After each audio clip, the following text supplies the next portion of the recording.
Les quarts de tourisme retrouvent des couleurs. Le secteur souffrait d'une pénurie de main-d'œuvre, mais elle a été réduite de moitié ces 2 dernières années. S'il reste encore une centaine de postes vacants, la dynamique a clairement changé. C'est un sujet de Marion Boxeau. Eh bien, mesdames, messieurs, bonjour. Je m'appelle Philippe et je vous souhaite la bienvenue à bord de cet autocar en direction de Gand et Bruges.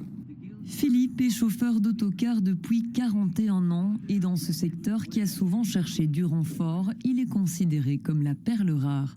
Mais disons, mon papa faisait ce métier-là aussi, donc depuis tout petit, je l'ai accompagné sur des voyages. En étant plus grand, j'allais travailler au garage pendant les vacances. Et puis, une fois que j'ai eu l'âge légal, 21 ans, j'ai passé le permis et j'ai commencé.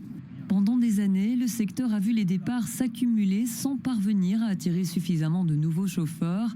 Aujourd'hui, une lueur d'espoir, les entreprises recommencent à recruter. La pénurie de chauffeurs dans les entreprises d'autobus et autocars a diminué de moitié par rapport à l'année passée et a même reculé de 2/3 par rapport à 2024. Et ça grâce à des décisions politiques. Parmi ces décisions, la création du statut des flexi-jobs, un véritable succès d'après la fédération. Depuis début 2024, il y a eu plus de 4000 candidats chauffeurs qui ont choisi pour notre secteur grâce à ce statut. Autre mesure, en Wallonie, les accompagnateurs au sein des entreprises privées peuvent désormais former plus de futurs chauffeurs qu'auparavant. La fédération cite aussi les effets de la réforme du chômage. Selon elle, des dizaines de demandeurs d'emploi se sont depuis tournés vers ces formations. Elle salue aussi le rôle du Forum qui a adapté son offre aux besoins du secteur. Grâce à eux, on a pu réduire la durée de formation, donc on est maintenant encore plus efficace.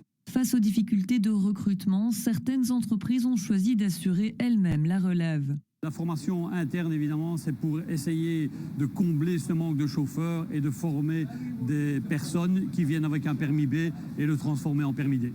Une bonne nouvelle donc pour le secteur, mais reste un défi de taille, attirer davantage de femmes. Elles ne représentent aujourd'hui que 11% des 14 000 chauffeurs.